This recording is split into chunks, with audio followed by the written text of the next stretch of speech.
Darker Pastures is a prairie gothic horror anthology and contains scenes and themes which some listeners may find distressing.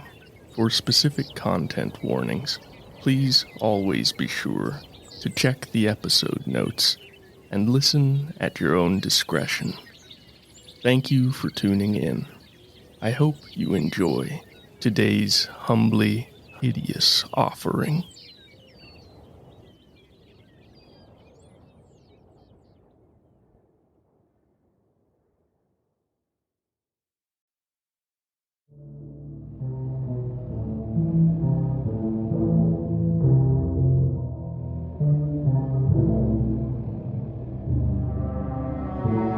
Most dangerous and insidious of all social evils is the fear of one's neighbors. Self-serving and unscrupulous men have exploited and fed such fears since the dawn of civilization, using them to fuel their ascension into power.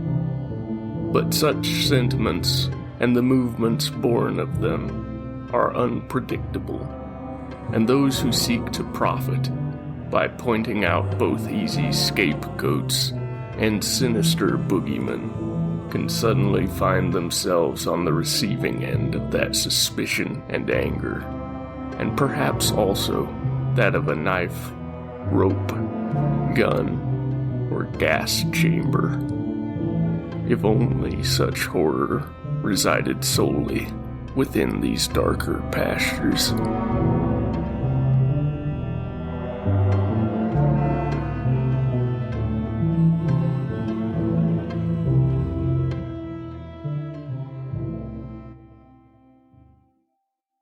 Episode 6, The Bogeymen.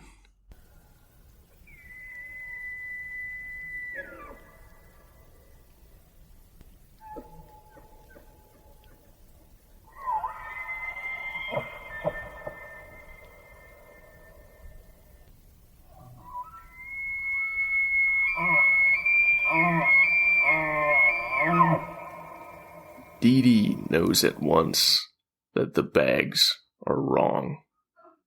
She walks the short route from her house to her job at the grocery mart every day, is altogether too familiar with the cracking, weed-strangled pavement, with the alley choked by diesel fumes, and by the greasy smell from the bar and grill, and with that chain-link fence. She knows they shouldn't be there. Those heavy-duty trash bags, rippling blackly in the chill wind. Their weight has slightly distorted the shape of the fence. She approaches them very cautiously, has to steel herself before touching the one on the right. When she does, she knows at once, and without opening it, what lies within. That shouldn't be possible, but she does. And she almost falls as she reels back from it. She pulls out her phone and shakily dials the police.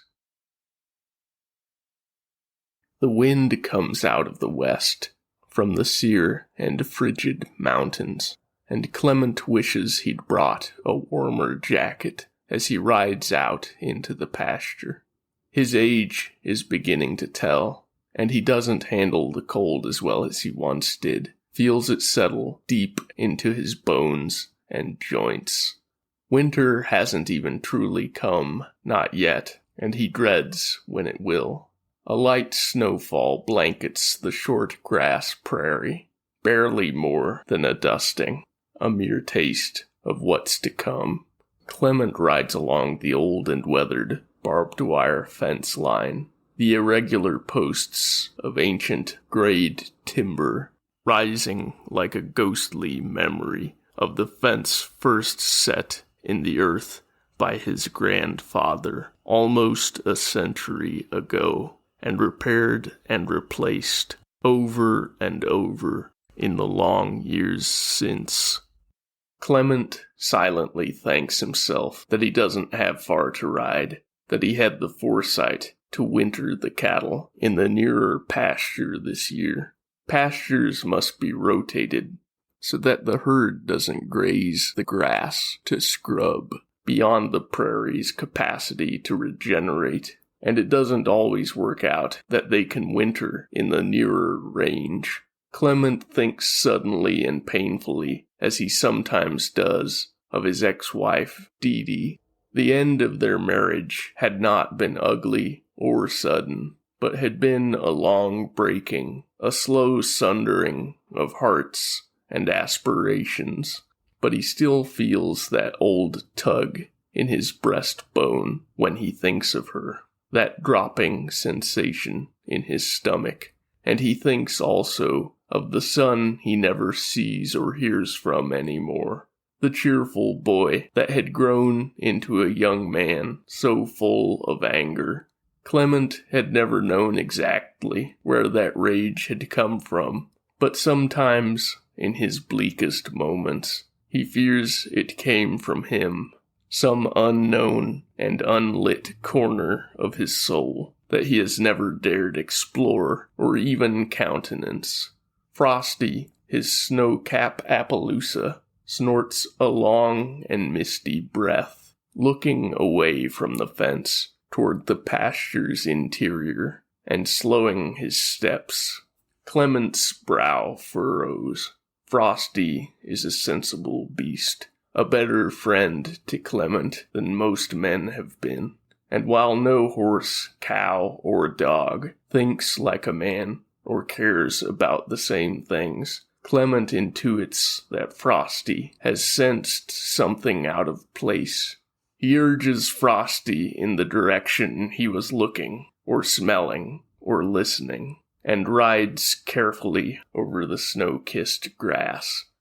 As soon as he sees the clear evidence of tire tracks in the dust, grass, and snow, he knows that they are wrong. The knowledge is as brutal and swift as a punch under the rib cage, and it comes even before he sees the fine red speckles, the browned pool of blood upon the snow, and then the human indentations like deranged snow angels. Well, he says slowly, hell. Both man and horse are still for a long moment, gazes fixed upon the scene with all its churning implications. Then Clement turns back the way he's come, and rides until he can get reception on the outmoded flip phone that Dee Dee insisted on giving him in the final years of their marriage. He still only uses it grudgingly, but when he sees the 2 tiny bars on the cramped screen, he dials and waits in the cold morning. John wakes, and a long, rattling cough tears up out of his lungs. Well, he thinks, hell. He doesn't want to go to the ex-army medic that serves as their doctor, to tap into the all-too-limited stockpile of black market meds, but he thinks the cough sounds serious, and he doesn't really care for the idea of a death from pneumonia, simply because he was too hesitant to get it checked out. A damned fool stubborn death, as his grandfather might have put it. Rising from the cot, he leaves his cramped quarters and moves through the compound toward Holliday's office. Of course, Holliday isn't Doc's real name, any more than John Smith is his. Real names aren't used here, by mostly unspoken consent. Every man on the compound knows why they're here, and what the price of even a minor slip-up could be. Doc gives him a thorough examination, asking him questions all the while. Finally, he says that he doesn't have the resources for a full diagnosis, but mirrors John's concern and gives him a handful of antibiotics, tells him to come back later for another checkup. As John rises from the stool, he notices for the first time how tired, how unwell Doc looks himself. He leaves the little exam room and walks toward the mess hall for breakfast. It's late, and the kitchen might be closing down already, but he's hungry and knows he shouldn't take the meds on an empty stomach. Today he's lucky and manages to get the last of the scrambled eggs and sausage, a bit of lukewarm coffee, and a small bowl of cereal. The mess hall is all but empty by now, which is fine by him. He doesn't much feel like company anyway. But as he sits to eat, he feels a heavy hand clap his shoulder, looks up to find a familiar, fleshy face grinning down at him. Peter Magnum. John can hardly stand Peter. Sure, everyone here uses a false moniker. But Peter's is just too obnoxious, too juvenile, and it's a decent microcosm of the man's entire personality. Peter says that their little message has been found, that it's on the local news. John almost chokes on his eggs when Peter says who found it. One of the victims is a young woman. The other two are men. The woman takes them a long time to identify, but they guess that she is Cheyenne, possibly Crow. Her presence means that questions of jurisdiction immediately muddle the investigation, especially since her tribal affiliation is unknown. One of the men they identify quickly, a middle-aged civil rights lawyer and activist from Dallas, who was reported missing a week ago while he was on a northbound trip. But the other, it takes them a little longer to learn much about. He's a teenage boy from Billings named Javier Estacado. It's a long time before they identify the woman as Marie Young Wolf, 26 years old, and with two boys, the youngest barely 10 months old. Her family had been looking for her for almost 2 months prior. Dee Dee learns all of this from the local news and from gossiping with neighbors and co-workers. She wishes she could just forget about the whole thing, but when she tries to fall asleep, even in quiet waking moments when she's alone, those bags still dance before her eyes, heavy with dark promises. Over the next few days, she learns that there have been other such discoveries in the western portion of the state, in Colorado, Kansas, Maine, Washington. The list keeps growing. Some of the bags contain messages. Some, like hers, contain only the severed heads. But only once does she hear the group everyone suspects mentioned by name, and that only in passing. No one, news anchor, politician, or law enforcement official, dares to accuse them outright. The threats, which are more like promises, are too certain and too terrifying. It's only when Clement makes his once-a-week trip into town, though, that she learns what happened on their land. She still sometimes thinks of it as their land, even though she's lived in town for the better part of a decade now. Their marriage effectually dissolved even longer. The store is dead when he comes in, giving them a chance to talk when he brings his meager cartload of coffee, milk, potatoes, and canned goods up to the register. Looking at his purchase, Dee Dee worries, as she always does, that he isn't taking care of himself. Worries even more when he asks her to throw in a carton of Marlboros. Clement, for his part, is concerned for her too, is obviously bothered by the fact that she was the one who found the bags and guessed at their gruesome contents, worries about the lingering effects of such a horrific find on her psyche, but she assures him that she's coping, feeling dishonest even as she says it. Then he begins to tell her about his own find that same morning. The sight of both the execution and the subsequent desecration of the bodies. Clement doesn't say it, not outright, but she can tell that it weighs heavily upon him, that something so sordid happened on his land, that he wonders why they would choose his pastures of all this big sky country. And after he's paid for his groceries and the conversation winds down, as he's turning to go, she asks him if he would want any company these next couple evenings. It comes out of her without her foreknowledge, surprising them both. Under his long, silvery mustache, Clement smiles and says he would, very much.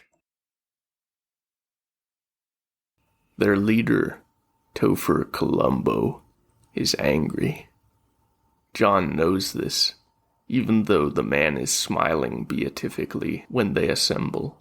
He knows because he was one of the first to rally to Colombo's cause, is familiar with the man's moods and habits, and the wider Topher is smiling, the deeper the rage.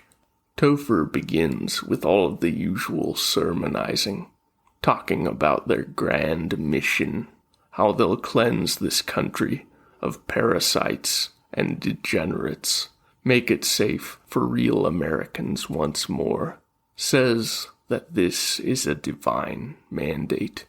Then his talk becomes less lofty, and he says that the FBI has gotten involved in the investigation, which was expected, but that he's now also become certain that there are infiltrators in their midst. A cold, prickling sweat breaks out on John's neck. He's not a traitor, could never be, but there are reasons he might be suspected. As Topher's talk of just retribution turns bloodier, John's palms feel suddenly slick. His stomach roils. Peter, sitting beside him, asks if he's feeling okay. John nods wordlessly, fixes his attention on Topher. Topher is smiling very wide now. He says that they have nothing to worry about, that God and history are on their side, and that the traitors will be found and punished, the righteous rewarded. He turns to his right-hand man, Miles Christian, and asks him to lead the group in prayer.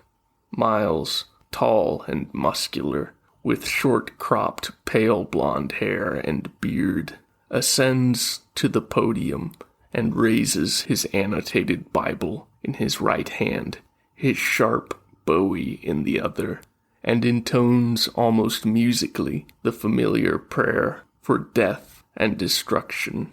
And, as he bows his head, John wonders if Miles and Topher chose the location of the beheading because of his ties to it, if a trap is being laid for him. Gritting his teeth, he vows inwardly to himself that he will not waver, will give them no cause to question his loyalty or his conviction. Dee Dee and Clement treat themselves to a nice steak dinner at the bar and grill in town. Then they ride in his battered '89 Dodge Ram, a truck that should be dead 3 times over, given its rough usage in this wild, unforgiving country, up toward his house. Inside, they sit and talk, sipping at their beers. Clement has never been much of a drinker, but he keeps a few cans in his fridge at all times, just in case the occasion arises. Dee Dee is glad for it tonight, glad for the warm, fuzzy feeling that dulls the knife edge of worry.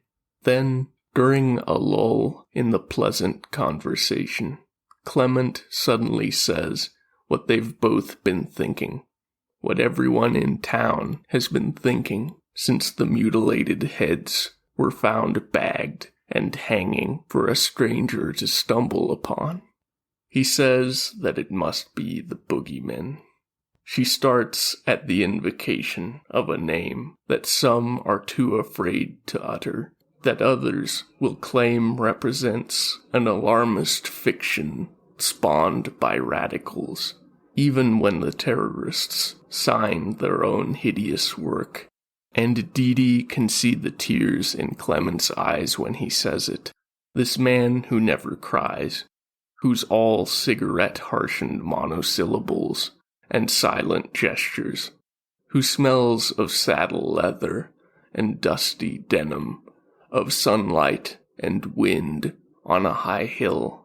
She goes to him, takes him in her arms, holds him as the fear spills out like poisoned blood. The two men beg and scream, tears and snot and spittle running down their faces and flying from their lips when they speak, dripping from their chins onto the gelid earth. They kneel, hands bound behind their backs, in the middle of the circle of men. Topher is smiling so very wide now, it seems like the corners of his mouth will split. He selects two of the men, seemingly at random, for the task. The first is a relative newcomer, who has adopted the moniker of Abe Jefferson, who can't be past 20, and can barely manage the Shenandoah beard he tries to cultivate. The second is John. Miles proffers the knives, smaller hunting blades, and not his own oversized bowie. But the blades are of good quality, and very well cared for. Miles is better with knives than he is with men. John and Abe take them, approach the doomed men, put the blades to unprotected throats. The boy's cut is hesitant and jerky, and the man kneeling before him dies messily and slowly. John takes a deep breath, steadies himself before his own death stroke, and this traitor bleeds out clean and quickly, as clean and quickly as such things can be done anyway. Afterward, John looks up, over the dead men and across the circle, to Miles and Topher. He keeps his gaze steady and flat, and Miles offers him a curt nod of approval. Topher gives him instead a smile, which John is not certain how to interpret this time. He rejoins the circle, a smear of the dead man's blood coagulating on his fingers, while he pretends not to mind. It's only afterward, when the bodies have been disposed of, and they've been dismissed for the evening, that he returns to his quarters and washes his hands of the blood, then sits on his cot and begins to shiver uncontrollably as he wonders how many more cleansings there will be, how many more circles of bloodshed. Dee feels guilty for calling in sick to work early the next morning, but she does it anyway. When her boss tells her she'd better show up or she'll be out of a job, Dee finds she's actually relieved to say that she guesses she'll find something else then. Clement, as always, is impassive afterward, but she thinks she can sense satisfaction radiating from his silent form. He's standing at the window, sipping from a cup of strong black coffee, looking out over the dark prairie as the first ruddy fingers of dawn creep westward. He's lost in his own thoughts, as he often is. The silence was, in part, what killed their marriage, but for the first time, Dee Dee has begun to realize that the fault for that was not all with Clement, that she read too much into that silence, which may not have been there, may only have been the shadowy reflections of her own inner misgivings and dissatisfaction. The silence this morning does not feel taut or uncomfortable. This is a silence of mutual understanding. Clement's southern pastures border on tribal land, not the reservation proper, but on trust lands. While there are sometimes tensions between the local ranchers and the tribe, Clement has never begrudged the Northern Cheyenne their territory, has always thought it, in fact, insufficient recompense for more than a century of ill treatment. He's a true conservative, not one of the two-bit fascists or corporate lapdogs that often pass for such now. He believes in conserving both land and culture, protecting what is worth protecting. That includes the prairie and the people who live upon it and are a part of it, be they white or brown, indigenous or immigrant. Living so close to tribal lands, though, Clement knows what often happens on and near the reservation. He's heard of young women disappearing before, has seen how little is often done in the surrounding communities, how little the wider world cares or even notices, and thinking that he's been made a part of this, that something so ugly and evil was done on the land under his own care, made him feel queasy and uncertain of everything at first. But now that is slowly turning into searing wrath. He speaks at last, says to Dee Dee that he's tired of bloody-minded people and the games they play with the lives of the innocent and the vulnerable. And he's tired of the self-styled Bogeymen, sick of living in their shadow and waiting to see what ungodly horrors they will next inflict upon the people. He moves across the room, sets his cup down on the mantel, reaches up and takes down the old model 1895 Winchester from its rack. Dee Dee feels a cold sensation as he does this, but she knows nothing she says will stop him, now that a course of action has coalesced in his deliberate mind. And she, too, if she's honest, is sick of living with that ever-present but seldom acknowledged threat that hangs like an immobile, immortal thundercloud over the county, the state, the nation. 2 days, and 6 more killings, and all of this only in their own cell. He's heard Doc whisper that there are similar purges happening in the other cells, all across the country. John isn't sure how Holiday could know that, but then again, he doesn't really know the man. Can't guess at his contacts on the outside. The antibiotics haven't been helping either. The cough is worse, and he's developed a low-grade but persistent fever and a constant tremor in his limbs. And whatever he's got, it seems to be making its way through the compound. Topher actually seems to be affected the worst, but he hasn't stopped in his leadership duties. Instead, seems to have thrown himself into them even more fully, if that's possible. Hence, the flow of blood. At midday, as they sit to lunch in the little mess hall that isn't really a mess hall, Topher stands and smacks the table with his spoon. He says that it's time, that they can't wait any longer, that the government and the even more shadowy, sinister forces behind it are moving quickly to stop their glorious crusade. And he looks directly at John when he says that it's time to hit the targets in town.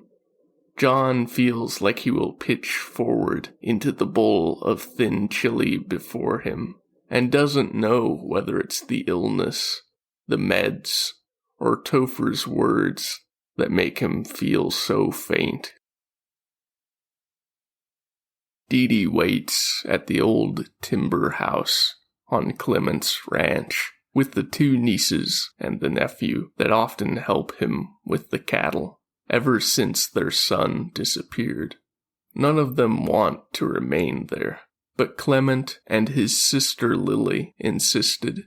Clement had deftly manipulated Dee Dee into accepting by pressing the old Stevens Model 311 double barrel and a box of 12-gauge shells into her hand, telling her to protect the young ones.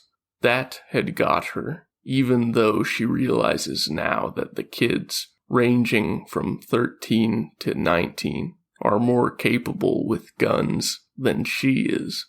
Still, she has no choice now. None of them do. They wait. The first call had come from Gunnar Anderson, one of Clement's ranching neighbors, and perhaps his closest friend. Clement's face had gone very grim during that call, and he had reached again for the rifle that now lay near to hand against the wall. After that, Clement had begun making calls himself, and from his low, clipped words, Dee Dee had known that the storm was finally breaking. They left in the late afternoon, Clement and Lily and Gunnar, all of them armed and somber. It was about an hour after that the power had gone, but there had been wood, and so Dee Dee and the girls had built a flame in the seldom-used fireplace and sat around it, their ears pricked for any sound from outside. But all they hear is the wind and the grass and the occasional sound of a coyote or an elk or the cattle. Once, Dee Dee thinks she perhaps hears a faint, distant boom, but none of the others give any sign of having caught it. Then there's the rumble of an approaching engine, and Dee Dee moves to the window to look out on the long, unmaintained road that leads up to the ranch. A light is moving up it toward the house, and she hisses to the boy and his sisters to get ready. They crouch behind the couch, the oldest sister producing a revolver from somewhere. Dee Dee doesn't have much time to notice more or think much about it before the light resolves into a pickup and pulls into the yard. It's Clement and Lily. Gunnar is nowhere to be seen. Clement walks up to the house, raises his fist to give the agreed-upon knock, but Dee Dee has already left the shotgun behind, thrown wide the door, and wrapped him in a fierce embrace. Clement murmurs that he's sorry and strokes her hair. He says it again, and then says that he thinks it's over. For now. That "for now" hangs in the air and mingles with the chill of the late autumn night. Dee Dee nods, not knowing what to say, and leads Clement and Lily back inside. As they step through the front door, the power returns, and a light blossoms above their heads. John can't look up to meet the gaze of the fuming, wide-eyed Topher. The man is choking on his own rage, the sounds coming out of his mouth incoherent. He looks like he might actually have some sort of cardiovascular emergency on the spot, his veins bulging and his skin flushed red. Miles is dead, as are 4 of the other men. 3 more are wounded. Only John and Peter came back unharmed. Abe is among the dead. John saw his throat rupture when the police opened fire, saw him fall like a dropped garbage bag. John was on the Alpha team, the one which was assigned to hit the fire station and the courthouse. Their operation had been an abysmal failure. The joint force of sheriff's department men and federal agents had anticipated them, almost as though forewarned. John knows what that revelation will bring from Topher, and has resolved not to mention it if none of the wounded men do. The Bravo team, which Peter had been a part of, had more success. They'd knocked out the power lines and the cell tower, but then they had been met on the road by a convoy of locals, farmers and ranchers, and a few that Peter swore had come from the reservation, though those weren't his exact words. The locals had been well armed and prepared, more prepared, apparently, than these men who had been waiting and planning for this day for years. So John can understand Topher's rage, even though it terrifies him. Peter's trying to give some explanation, some excuse, when both he and John realize that Topher has gone suddenly still, not just silent, but stone still. He's staring at them, his eyes and his grin wider than they have ever seen. There are, John notices now, bloody cracks at the corners of his lips. Topher says, softly, that they've succeeded, that word has come, that the plan has gone better than expected all across the country. He says that the land is softened now, ripe for cultivation. Both John and Peter frown in confusion. There's been no call, no radio chatter, during the time since they first began their respective reports. And before they can puzzle out any sort of answer, Topher draws his Glock 17 and shoots Peter through the eye. Peter drops straight backward, toppling stiffly like a falling plank, his remaining eye staring wide at the ceiling, his mouth open as though he is about to speak. Holiday runs into the room, rushes to kneel beside the dead man, panic and confusion plain on his face. He turns to ask something of Topher, but before he can form the question, the Glock erupts 4 more times, steadily and measured. Doc crumples to the floor, groaning, his elbows and knees shattered by the shots. In that strange, detached dilation that comes with such moments, John wonders at how accurately Topher has placed his shots. He too glances at Topher, who's turned the handgun on him. But Topher doesn't fire, just looks at him a long, considering moment, then slowly lowers the weapon. Again in that unfamiliar, horridly soft tone, he says that John is riper than expected, that he will soon understand. And then Topher opens that wide mouth of his, opens it much too far, and something emerges from his mouth. It's a small head, John thinks, but like no head he's ever seen before. It makes him think simultaneously of the head of an antlion, of a snake, and of a spider. It seems to vibrate slightly, and the head twitches from side to side. Yes, it repeats, in something approximating Topher's voice. So ready, so ripe. Soon, soon, all will come to fruition. Then the head withdraws, like a tongue, back into Topher. And the man is staring down at John again. Without a further word, Topher turns and walks out of the room, down the hall, his rhythmic footfalls receding into the distance.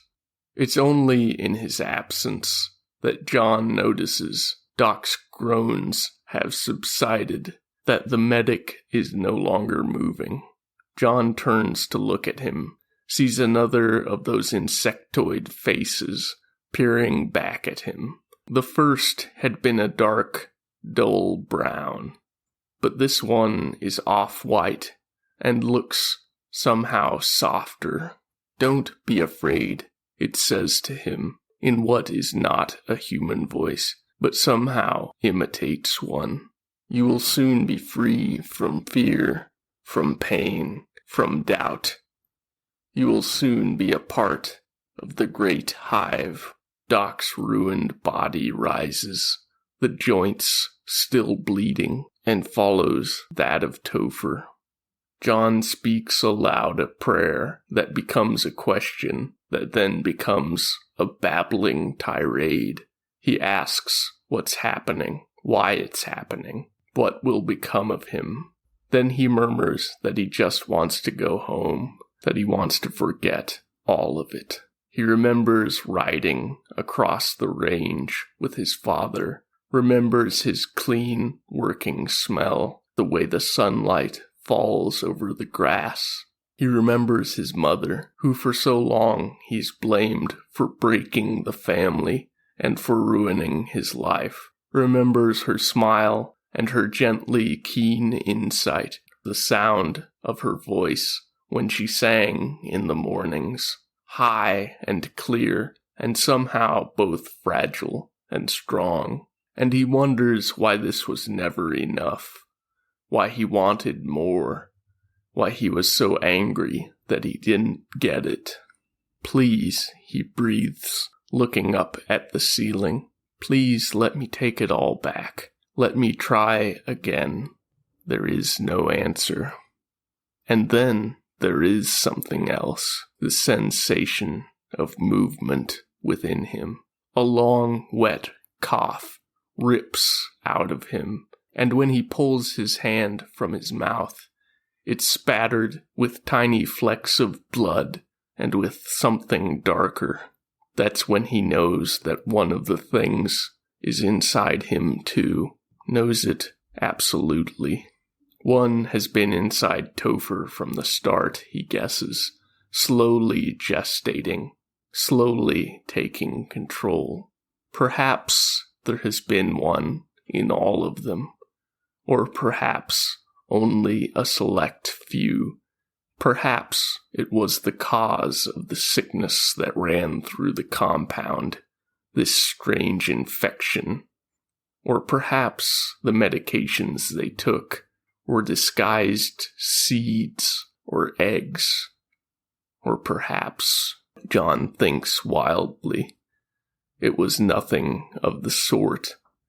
Perhaps their hatred, their rage, manifested within them physically as living monstrosities, eating away at them from the inside until they were more real than the people that had brought them into the world. And as he thinks this, he feels the nascent being within him, feels its mind touch his own like a maggot's probing mouth parts. An alien thought is expressed directly into his consciousness, that they are only the vanguard, opening the door for others to follow. And what comes through next will be so much worse, that John should be glad to cede control, to sleep while the new John wakes. Reaching for the utility knife at his belt, John wonders if this urge that has seized him is his own, or also comes from the thing inside of him. And after a moment, he realizes he doesn't care, that it has to come out. He plunges the knife in deep, screams as the hot, red blood pours from him and runs over the cold cement floor. Far away, a rancher and his ex-wife, reconciled, hold each other and quietly pray that someday their son will return to them for even the briefest of visits.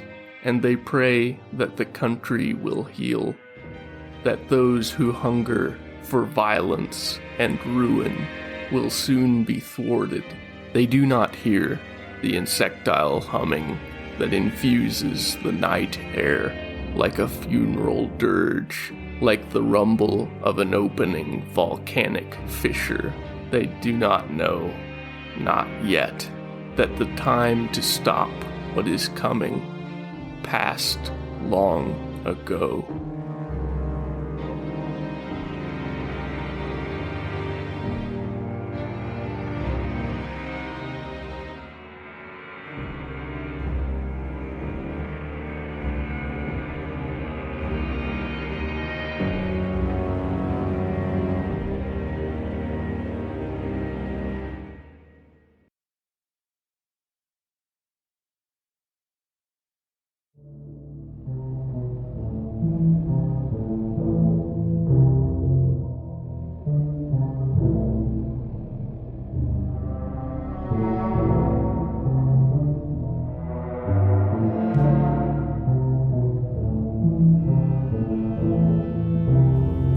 Story, narration, editing, and musical arrangement by Lars Mullivand. If you enjoyed today's story, please rate, review, and share. Thank you for listening. We'll meet again in darker pastures.